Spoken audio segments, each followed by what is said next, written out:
अस्सलामुअलैकुम, मैं हूं ताबिशमीर और आप देख रहे हैं प्रोग्राम खेल कर जीत। 75 दिन से नाकामियों का सफ़र कौमी क्रिकेट टीम के लिए जहां जारी है, तो दूसरी जानिब पाकिस्तान क्रिकेट बोर्ड के अंदर अंदरूनी मामलात इंतहाई गंभीर और बदतर होते हुए जा रहे हैं। जो ख़बरें इस वक्त समाजी वेबसाइट्स पर चल रही हैं, जो गर्दिश कर रही हैं, उससे ये तासुरात सामने आ रहे हैं कि पाकिस्तान क्रिकेट बोर्ड और मैनेजमेंट कमेटी के सरबराह की जो मुस्तकबिल है वह बेहतर नहीं है।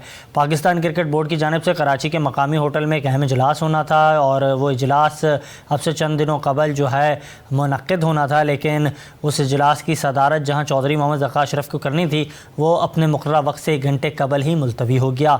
उस वक्त ये ख़बरें गर्दिश करने लगी कि पाकिस्तान क्रिकेट बोर्ड की मैनेजमेंट कमेटी के सरबराह ने इजलास इसलिए तलब किया है जिसमें पाकिस्तान की क्रिकेट की बेहतरी के हवाले से मामलात को जो है मौजूद बहस बनाएंगे। यहाँ तक कि पाकिस्तान क्रिकेट के जो डोमेस्टिक स्ट्रक्चर है उसको पर भी बात होगी। यहाँ तक कि पाकिस्तान क्रिकेट के जो माली मामलात हैं और T10 लीग और दीगर जो मामलात हैं पाकिस्तान क्रिकेट टीम की नाकामियों के सफ़र के हवाले से भी गुफ्तगू शनीस की जाएगी, लेकिन फिर ऐसा नहीं हुआ और हमने देखा IPC की जानिब से हिदायत की गई, वज़ीर आज़म की जानिब से हिदायत सामने आई, जिसके बाद जो है इस इजलास को मुलतवी कर दिया गया।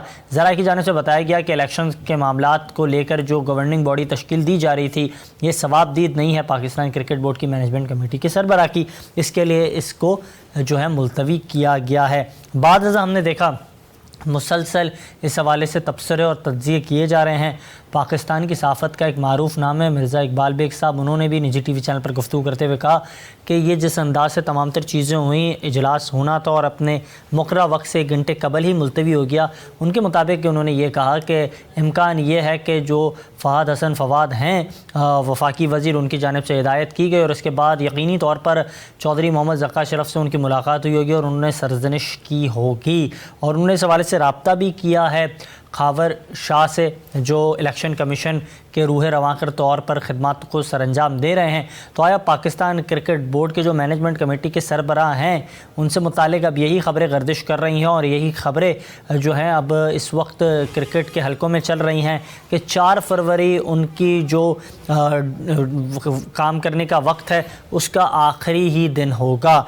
इन्हीं तमाम तर मौज़ूआत पर आज के प्रोग्राम में गुफ्तगू करेंगे और ख़ास बात करें तो पाकिस्तान क्रिकेट बोर्ड के जो अंदरूनी मामला इंतहाई गंभीर होते हुए दिखाई दे रहे हैं, तो उसमें मोहम्मद हफीज़ साहब जो हैं वो डायरेक्शन दे रहे हैं पाकिस्तान क्रिकेट टीम को और उनकी डायरेक्शन के मुताबिक ही पाकिस्तान क्रिकेट टीम जो काम कर रही है वो सही तरीके से सही तरतीब में हो नहीं पा रहा है, जिसकी वजह से कोई बेहतर नताइज सामने नहीं आ रहे हैं। हम देख रहे हैं मुसलसल पाकिस्तान की क्रिकेट के हलकों में जो पाकिस्तान टीम की नाकामियों का सफ़र है, पहले इसका आगाज़ हुआ वर्ल्ड कप से और उससे कबल एशिया कप से, लेकिन फिर ये सफ़र जारी रहा। पाकिस्तान टीम अपना आखिरी मैच बेंगलुरु के मकाम पर चिन्ना स्वामी स्टेडियम में जीती थी न्यूजीलैंड के ख़िलाफ़ और वहाँ 21 रन से पाकिस्तान टीम ने शिकस्त दी थी और फिर वो शिकस्त के बाद आज तक पाकिस्तान कोई भी मैच अपने नाम नहीं कर पाई है। हमने देखा पाकिस्तान क्रिकेट बोर्ड की नई मैनेजमेंट ने कुछ ठोस फैसले किए। Chairman Pakistan cricket board management committee के सरबराह ज़का अशरफ की हिदायत को मद्देनज़र रखकर कुछ इक़दामात भी उठाए गए, लेकिन अब तक उसके कोई नताइज सामने नहीं आए हैं। पाकिस्तान क्रिकेट बोर्ड के जो अंदरूनी मामलात हैं वो जहाँ एक जानिब इंतहाई ज़्यादा उलझनों का सामना कर रहे हैं, तो दूसरी जानिब एक और मुद्दा था जिस पर इस वक्त क्रिकेट के हलकों में बहस हो रही थी, वो था खिलाड़ियों को NOC देने का मामला, जिस पर इस वक्त पाकिस्तान क्रिकेट बोर्ड ने चंद खिलाड़ियों को बैरूनी जो लीग्स हैं उसके हवाले से NOCs फराम कर दी हैं, जिसमें बताया जा रहा है कि बांग्लादेश प्रीमियर लीग के लिए मोहम्मद रिजवान, बाबर आजम को NOC दे दी गई है। जबकि दूसरी जानिब अगर बात की जाए तो शाहीन शाह अफरीदी भी इन एक्शन होंगे अपना इंटरनेशनल क्रिकेट लीग के अंदर और उन्हें भी NOC फराम कर दी गई है। जबकि दीगर जो मामलात हैं उन पर भी आज के प्रोग्राम में बात करेंगे, उन्हें भी आज के प्रोग्राम का हिस्सा बनाएंगे। वक्त हुआ शॉर्ट ब्रेक का, कहीं मत जाइएगा, देखते रहें खेल कर जीत।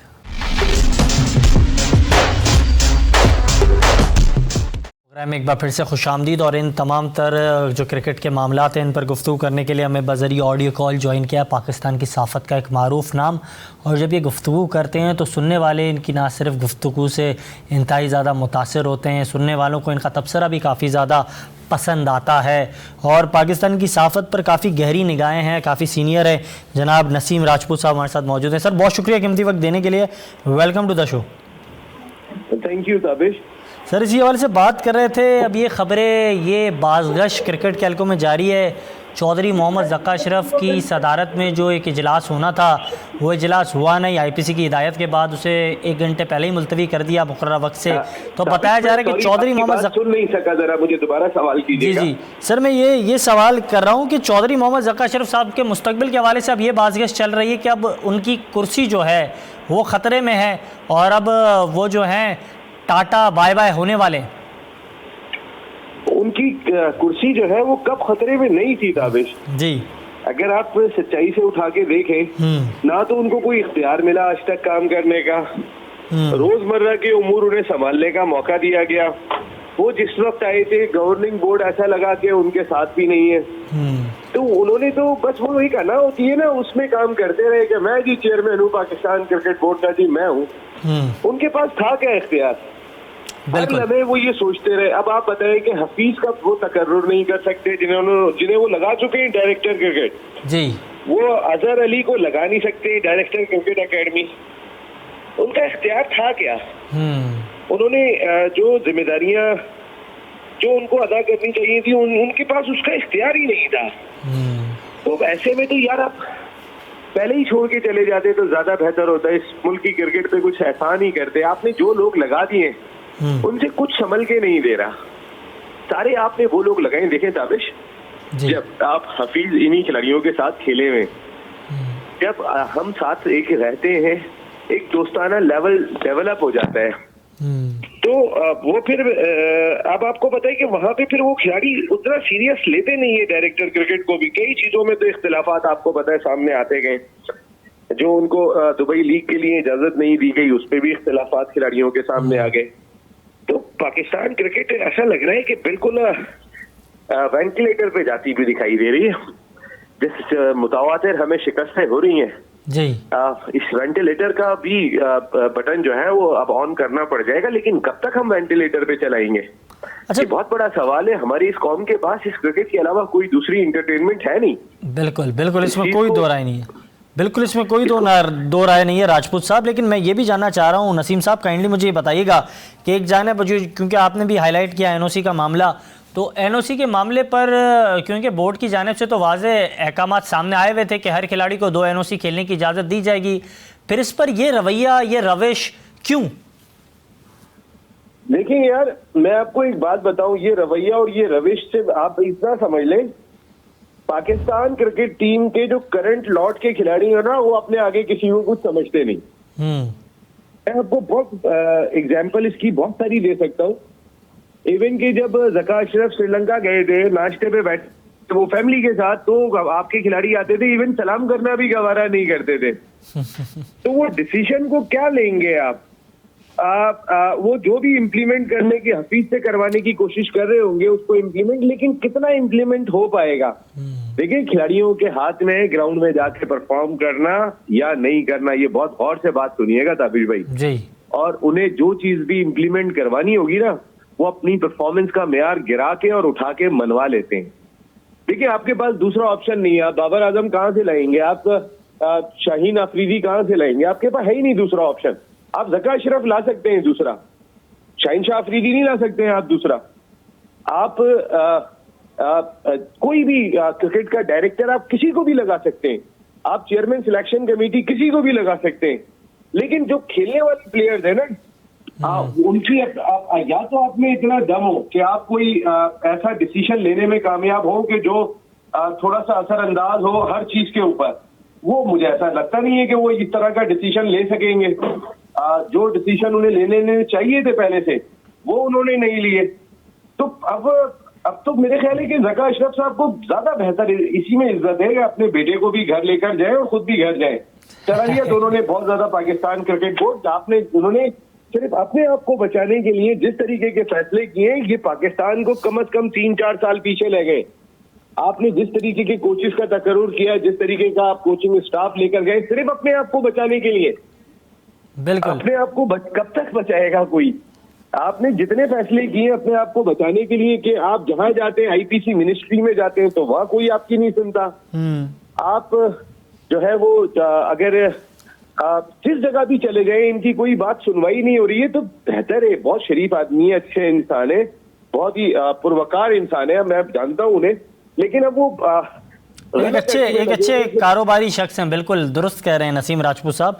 लेकिन सर अब ये भी चीज़ें सामने आ रही हैं, ऐसा लग रहा है कि मोहम्मद हफीज़ साहब जो हैं चीज़ों को डिलीवर करना चाहते हैं, कोशिश करते हैं कि किसी तरह से जो मामलात हैं उसे बेहतर बनाया जाए, लेकिन अब उनका किरदार जो है वो ऐसा लग रहा है कि वो सैंडविच बन गए हैं पाकिस्तान टीम और चौधरी मोहम्मद ज़का अशरफ के दरमियान। आप क्या कहेंगे, आपकी क्या राय? वो इस वक्त एक ऐसा ब्रिज बन चुके हैं जो ब्रिज जो है ना वो कभी भी किसी को भी गिरा सकता है, चाहे वो ज़का अशरफ हो या पाकिस्तान क्रिकेट टीम। बिल्कुल वो ऐसे ब्रिज की सूरत इख्तियार करके, हालांकि वो एक ऐसा ब्रिज होते कि जो ज़का अशरफ और खिलाड़ियों के दरमियान तवाजुन को बरकरार रखता, पेंडुलम को दोनों जानिब बरकरार रखने में रोल प्ले करते। लेकिन उन्होंने जिस तरीके का एटीट्यूड वहां पे अपनाया, आप क्या स्कूल के बच्चे थोड़ी हैं ये खिलाड़ी के जो जिसकी भी आंख लग गई उसको $500 जुर्माना हो जाएगा। यार ये खिलाड़ी तो सोते भी अपनी मर्जी से, उठते भी अपनी मर्जी से। बड़े बड़े कोचेज इनके साथ लाके लगा देते हैं, तो भी आपको पता है कि वो एंड ऑफ द डे फिर वो कोच भी उन्हीं के गुनगारा होता है। ये पाकिस्तान के क्रिकेटर्स हैं। और मैंने आपको कहा ना, देखें अभी तो मैं बहुत सारी चीजों को समझने की कोशिश कर रहा हूँ कि जो 3 मैचों की शिकस्त हुई है जी, इसके आगे क्या आगे दिखाई दे रहा है। देखिए एक चीज तो जो किसी को भी हजम होके नहीं थी, और खासकर जो एक ग्रुप होता था उसको हजम होके नहीं थी, कि बाबर आजम और रिजवान को आज तक एज ए ओपनिंग प्लेयर ही ट्राई किया गया था। अगर आपको इतनी ज्यादा शिकस्तें हो जाएंगी तो end of the day Shaheen भी ये बात कहने पे मजबूर होंगे कि भाई मेरा ओपनिंग प्लेयर मुझे वापस करो। वो था तो हम मैच जीत रहे थे, हालांकि उस ओपनिंग प्लेयर की वजह से हम 160 रन की टीम बन गए थे। बिल्कुल। तो आगे मुझे तो दुश्वारियां दिखाई दे रही हैं, और जो प्लान होंगे खिलाड़ियों के, आप यकीन करें कुछ भी करके वो इम्प्लीमेंट करवा लेंगे, आप कुछ भी नहीं कर पाएंगे। लेकिन सर अगर आपको आजमाना ही था, आपने चीज़ों को बेहतर करना था, क्योंकि आपने बात की ओपनिंग पेयर का जो मामला था, अगर इसको लेकर आपको अपनी T20 में अपने पावर प्ले को मज़ीद बेहतर बनाना था कि आप पावर प्ले में ज़्यादा से ज़्यादा रन्स कर लें, तो फिर फ़खर जमान के साथ साइम अयूब भी मैदान में उतरते हैं ना, और उनको यही टारगेट दिया जाता है कि आप बल्ले कम गेंदे खेले, लेकिन हमें 56 ओवर में नहीं चाहिए, 75 चाहिए, जो सलमान भट्ट साहब ने अपने व्लॉग में कहा। या फिर अगर ये बाबर और रिजवान करके देते हैं तो आप लोग 75 रन करके दे दें 6 ओवर में। वो नहीं करके दे रहे थे ना, वो 40-42 रन करके दे रहे थे आपको। आपका पावर प्ले 40-42 रन तक महदूद होकर रह गया था। 75 तो बहुत दूर की बात है, 60 बहुत दूर की बात थी। कोई एक आधी मैच होगा कि जब हम 200 प्लस तेज कर रहे होंगे तो उन्होंने 60 रन कर दिए होंगे, वरना शाज और नादिरी ये मौका आया होगा। पहले वो अपने 30-30, 40-40 करते थे, उसके बाद वो थोड़ा बहुत तेज खेल के रन करते थे। लेकिन जब वो 12-14 ओवर में आउट होते थे ना, फखर किसी काम के रहते थे ना आने वाले कोई बैट्समैन किसी काम के रहते थे। 15 ओवर वो दोनों बैटिंग करके आ जाते थे। उनकी एवरेज उठा के देखिए, लेकिन उनका स्ट्राइक रेट बता रहा है कि सिर्फ एवरेज ही है। T20 के लिहाज से उस तरीके का स्ट्राइक रेट उनका नहीं है जो मॉडर्न डे क्रिकेट के अंदर दरकार है। और फिर देखे ताबिश, ओपनिंग से हट के देखिए दोस्ती यारियां हमें दिखाई दे रही हैं।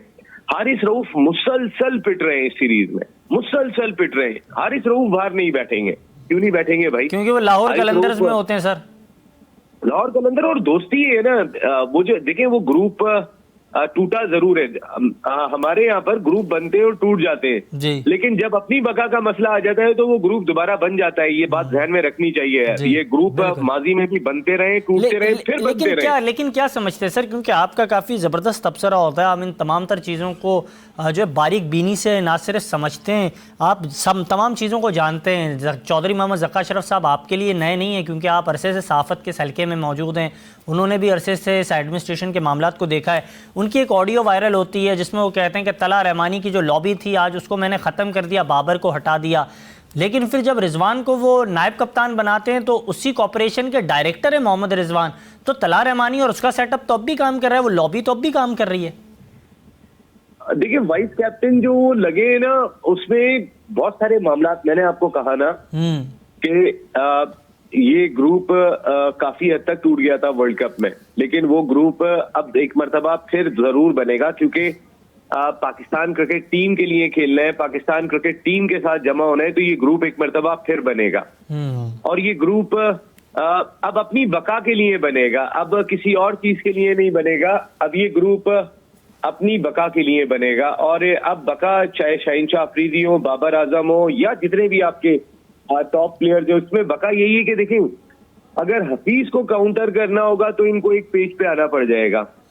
और ये दोबारा से ऐसा तो नहीं है कि कोई उनकी लड़ाई झगड़ा थे, तो जिन मामलात पे थे ये तो टीमों में होते रहते हैं, खत्म हो जाते हैं, फिर हो जाते हैं। लेकिन ये ग्रुप एक मर्तबा फिर, ये जो ज़का अशरफ साहब की ऑडियो लीक हुई है, ज़का अशरफ साहब की जो ये ऑडियो लीक हुई है, इट्स अ बिग क्वेश्चन। भाई कैसे लीक हो गई? आप मुझे बताए ना, ये ऑडियो लीक, यार ये हम तो हर चीज ही ऑडियो लीक हो रही है इस मुल्क के अंदर। आप और मैं बात कर रहे हैं, अगर मैं ऑन द रिकॉर्ड नहीं कर रहा हूँ तो ऑफ द रिकॉर्ड बात करते हुए तो मैं ताबिश से भी घबराऊंगा कि कौन सी ऑडियो जो है वो कहाँ पे चली जाए। ये तो एक अजीब सा मजाक बन गया है हमारे मुल्क में, जो ऑडियो लीक्स हो रही हैं। बिल्कुल बिल्कुल बिल्कुल, ये मॉरल वैल्यूज़ के बिल्कुल ख़िलाफ़ है, बिल्कुल आपने दुरुस्त कहा। लेकिन नसीम राजपूत साहब, जाते जाते मैं आपसे ये भी सवाल करना चाहूँगा, जो रवैया है पाकिस्तान क्रिकेट बोर्ड का, जिस तरीके से खिलाड़ियों को ट्रीट किया जा रहा है, ऐसा लग रहा है नामालूद बच्चे को ट्रीट किया जाता है, इस तरीके से ट्रीट कर रहे हैं, ऐसा क्यों है?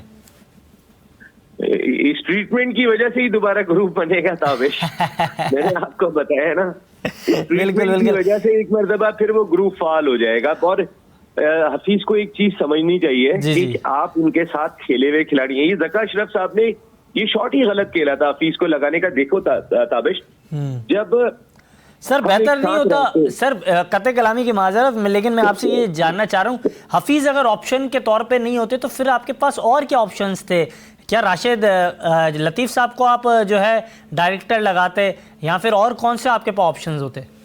आपके पास यूनुस खान मौजूद थे यार जी। आप एक ऐसा फेयर आदमी साथ लगाते कि जिसका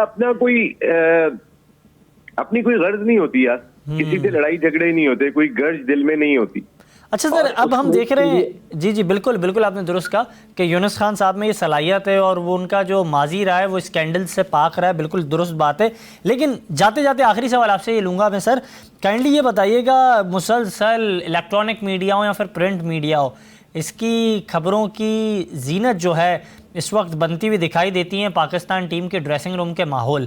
और अब क्या समझते हैं, एनओसी मिल गई है चंद खिलाड़ियों को, अब क्या ड्रेसिंग रूम का माहौल बेहतर होगा या फिर मजीद बेहतर करने के लिए और खिलाड़ियों को भी खुश करना पड़ेगा बोर्ड को? अब बोर्ड बिल्कुल मजबूर लग रहा है, जाएगा बैकफुट पे। देखें, आप वो फैसले ना करें, सोच समझ के फैसले करें, ज्यादा बेहतर है। ये खिलाड़ियों के करोड़ों रुपए जाएंगे। पाकिस्तान क्रिकेट बोर्ड किस लेवल पे कंपनसेट कर रहा है? देखें, अगर कंपनसेट कर भी रहा होगा ना, तो ये खिलाड़ी वो लोग हैं कि ये अपनी मर्जी इंडोर्स कर लेंगे, और कई मौके पे ये ऐसा कर चुके हैं।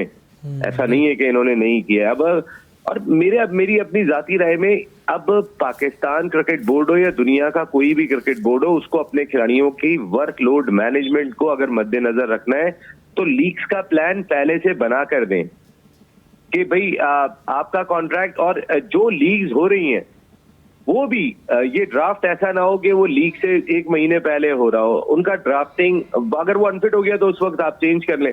लेकिन ये पता होगा, बाबर ने नवंबर में जाके कैरेबियन प्रीमियर लीग खेलनी है, रिजवान ने जो है वो जाकर बांग्लादेश के अंदर बंगला प्रीमियर लीग खेलनी है, किसी ने जाके साउथ अफ्रीका में खेलनी है। अगर आप चाहते हैं कि वो दो लीग खेलें तो इनका प्लान पहले से डिसाइड कर लें। और इसके लिए पाकिस्तान क्रिकेट बोर्ड और तमाम क्रिकेट बोर्ड को सर जोड़ के बैठना होगा कि जितनी भी लीग है उनका शेड्यूल विंडो जो है वो फाइनल करें, और उसके बाद अपने प्लेयर्स ड्राफ्ट फाइनल करें कि भाई ठीक है, रिजवान इस लीग का हिस्सा होगा, वो इस लीग का हिस्सा होगा। जिस लीग से उसको ज्यादा पैसे मिल रहे होंगे, खिलाड़ी जाहिर है उधर ही जाएगा। लेकिन उनके सामने भी क्लियरिटी आ जाएगी। जब आप क्लियरिटी नहीं देंगे तो इसी तरह खिलाड़ी दोबारा सर उठा के खड़े होंगे, जैसे इस लीग के अंदर हुआ है। आप अगर इसको पहले से डिटरमाइन कर देंगे, उनको बता देंगे कि यार ये साल का कैलेंडर है। ऐसी तो वजह नहीं है राजपूत साहब, ऐसी तो वजह नहीं है, बोर्ड इतना ज़्यादा कमज़ोर हो गया है, जो तब्दीलियाँ हुई हैं, जो तकरारियाँ हुई हैं, या फिर जो मामलात हमने देखा कुछ अरसे में हुए हैं, कई चीफ सेलेक्टर बदले, कई चेयरमैन पीसीबी तब्दील हुए, तो इससे बोर्ड इतना ज़्यादा जो है बैकफुट पे चले गया कि खिलाड़ी जो चाहते हैं वो कर लेते हैं, और उनका जो इंटरेस्ट है वो अपने इंटरेस्ट को पहले रखते हैं नेशनल ड्यूटी से ज़्यादा। यार अब बस ये बड़े अफसोस की बात है। मैंने आपको कहा ना, या तो बहादुरों वाले फैसले होने चाहिए। नजम सेठी साहब के दौर में शाहिद खान अफरीदी और हारून रशीद, इन लोगों ने बड़ी बहादुरी वाले फैसले किए थे। अफगानिस्तान की सीरीज से जब बाहर बिठाया था, आप यकीन माने जब वो वापस आए थे ना, तो सारे बिल्कुल सीधे हो गए थे, सारे सीधी क्रिकेट खेल रहे थे। देश जीत पे जीत पाकिस्तान ने हासिल की थी एक सीरीज में बाहर बिठाने से। बिल्कुल इतने बहादुरी वाले फैसले करने के लिए हिम्मत चाहिए होती है। हमारे यहाँ तो ये हाल है कि जैसे आपने बात कही कि रिजवान तो उस कंपनी के डायरेक्टर हैं और रिजवान वाइस कैप्टन लगे हुए हैं, तो हमारी बेबसी का तो ये आलम है खिलाड़ियों के आगे। तो कौन क्या बात कर रहे हैं आपका बिश्मिया। बिल्कुल, बहुत शुक्रिया कीमती वक्त देने के लिए। नसीम राजपूत साहब इस हवाले से गुफ्तगू शनीस कर रहे थे, आपने उनकी गुफ्तगू मुलाहिज़ा की और उन्होंने यही कहा कि पाकिस्तान क्रिकेट बोर्ड की बेबसी का जो आलम है वो अब सामने आ चुका है और पाकिस्तान क्रिकेट बोर्ड के पास और ख़ास तौर पर चौधरी मोहम्मद ज़का अशरफ को पहले ही कुछ ऐसे इक़दाम करने चाहिए थे कि वो एक बेहतर तर्ज अमल के साथ अपनी खदमात को सरअंजाम देते।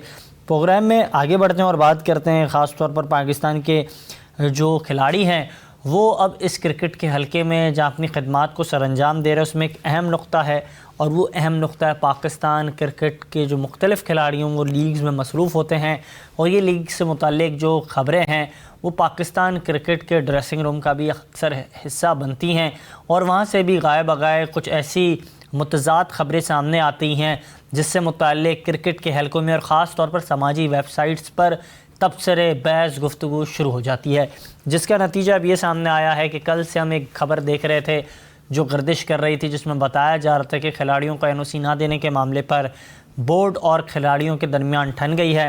बोर्ड की जानिब से जो है एनओसी ना देने के मामले पर जो खामोशी इख्तियार की गई, इस पर खिलाड़ियों की जानिब से सख्त रद्द-ए-अमल सामने आया है। सीनियर खिलाड़ियों ने इस मामले पर एहतजाज किया है और उन्होंने जो है अपना मौक़िफ़ पेश भी किया है। ताहम अभी बोर्ड ने जो है इस हवाले से तमाम तर चीज़ों को बेहतर तरीके से डिलीवर भी कर दिया है और बोर्ड ने चंद खिलाड़ियों को एनओसी दे दी हैं। इन्हीं मामलात पर गुफ्तगू करने के लिए हमें ज्वाइन किया है पाकिस्तान के साबिक क्रिकेटर हैं, पाकिस्तान टीम के लिए अंडर 19 में बतौर कप्तान अपनी क़यादत की। इन्होंने ना सिर्फ पाकिस्तान के लिए क्रिकेट में जो है नाम कमाया, जब जब इन्हें मौका मिला क्रिकेट के हल्के में तो इन्होंने बेहतरीन खदमातों को सरअंजाम दिया। यहाँ तक कि इस वक्त भी क्योंकि शहर लाहौर से इनका ताल्लुक़ है और वहाँ भी ग्रास रूट लेवल पर काम कर रहे हैं और इन्होंने जो मनसूबाबंदी की उसके मुताबिक अब इनके जो नौजवान हैं जिनसे मुताल्लिक़ ये काम कर रहे हैं ग्रास रूट लेवल पर एक लार्जर स्केल में, वो नौजवान श्रीलंका का टूर करेंगे, वहाँ T20 और ओडीआई क्रिकेट खेलेंगे और पाकिस्तान और श्रीलंका के अंडर 19 और ग्रास रूट लेवल पर जो सतह पर होने वाले मैचेस हैं वो काफ़ी ज़्यादा बेहतर इस सतह पर बन सकते हैं ताकि पाकिस्तान टीम जो है वो मुस्तकबिल में मज़ीद बेहतर बन सके। जनाब काशिफ महमूद भट्ट साहब हमारे साथ मौजूद हैं। जनाब बहुत शुक्रिया कीमती वक्त देने के लिए, welcome to the show. You welcome Tabish, thank you. Sir इसी वाले से बात कर रहे थे, मुसलसल कंपैरिजन और कंपैरिजन के बाद एक और जो है कंपैरिजन वापस से सामने आ गया। ये गालिबन पुराना ही जो है मवाजना किया जाता है बाबर और विराट कोहली का। क्या समझते हैं अब भी मवाजना मुनासिब है बाबर और विराट कोहली का? क्योंकि क्रिकेट के हल्कों में कहा जा रहा है विराट कोहली ना सिर्फ एक बड़े खिलाड़ी हैं, उनकी जो परफॉर्मेंस है वो मैच विनर भी हैं। बाबर आजम में ये सलाहियत अभी तक आई नहीं है, क्रिकेट पंडित्स का मानना है। ताबिश बड़ी बेहतरीन आपने बात की है, लेकिन आपको मैं बात बताऊं कि इंडिया की टीम अगर प्लेइंग 11 देखी जाए ना तो वहां पे T20 में भी पहले नंबर से लेकर 7वें नंबर तक के प्लेयर जो है वो 100 करने की सलाहियत रखता है। और पाकिस्तान टीम का मुआवजा उनके साथ किया जाए तो हमारी टीम में 2 ही प्लेयर हैं जो 50 करने की सलाहियत रखते हैं। तो पहला मुआवजा तो ये करना चाहिए कि आपके पास वो चीज है ही नहीं कि आप मुआवजा कर सके, कंपैरिजन कर सके। और बाबर और विराट की बात करते हैं तो विराट के साथ खेलने वाले वो प्लेयर हैं कि जो उसको सपोर्ट करते हैं। बाबर का उसका मुआवजा बनता ही नहीं है, तो मैं इससे आगे क्या बात करूं। इम्पॉसिबल है और दूर दूर तक कोई कंपैरिजन नहीं है।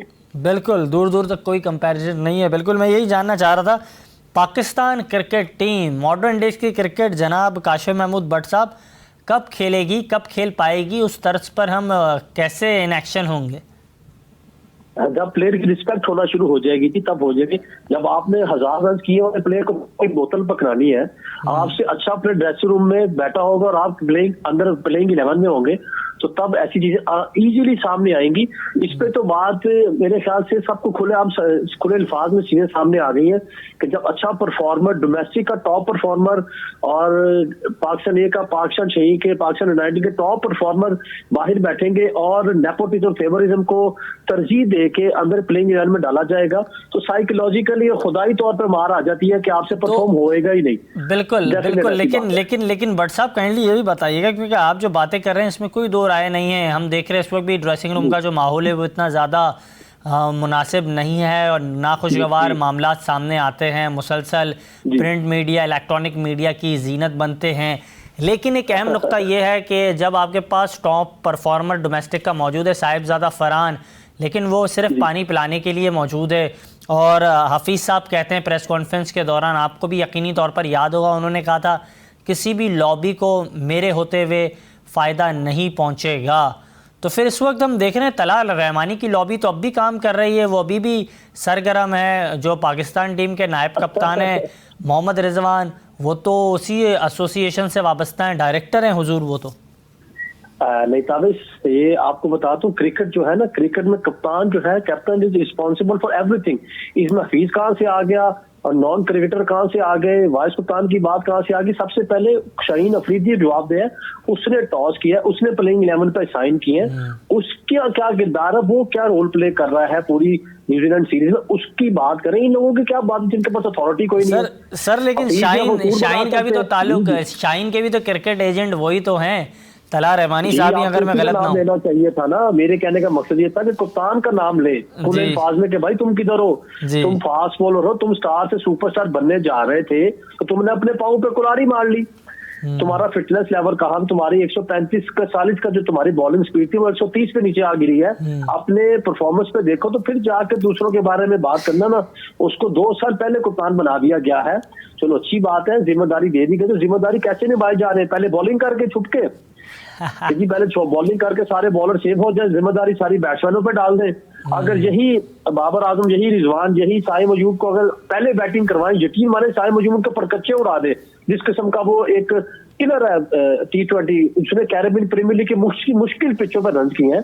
रिजवान बाबर की जोड़ी तोड़ना, ऐसे करना, ये सारे सवाल का जवाब शाहीन शाह अफरीदी से लिया जाए और पहले टॉस करके बॉलिंग कर लेना। ये तो छुपने वाली बात है। और पीछे के यार हमने पहले करके फारिग हो गए, अब बैट्समैनों पर जिम्मेदारी डाल दो, वो जाने उनका काम जाने, बाद में प्रेस कॉन्फ्रेंस में आके हमारे पैगंबरों की बातें सुना के ऐसे तो ना करें हमारी क्रिकेट के साथ। सर ऐसा लग रहा है, क्योंकि आप जो बातें कर रहे हैं वो तो बातें एक जाने बिल्कुल दुरुस्त है, लेकिन दूसरी जाने क्रिकेट पंडित्स का मानना है कि शाहीन शाह अफरीदी से कैसे सवाल किया जाए।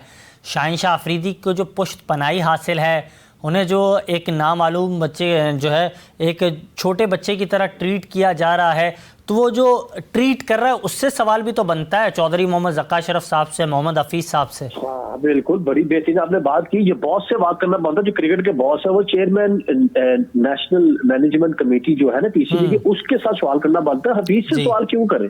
ये उससे सवाल करना बनता है कि भाईजान आपने क्या क्वालिफिकेशन थी डायरेक्टर साहब की, जो आपने उनको डायरेक्ट ना कोई स्कूल की कोचिंग, किसी कॉलेज यूनिवर्सिटी की रीजन डिस्ट्रिक्ट की कोचिंग में पाकिस्तान टीम का डायरेक्टर लगा दिया।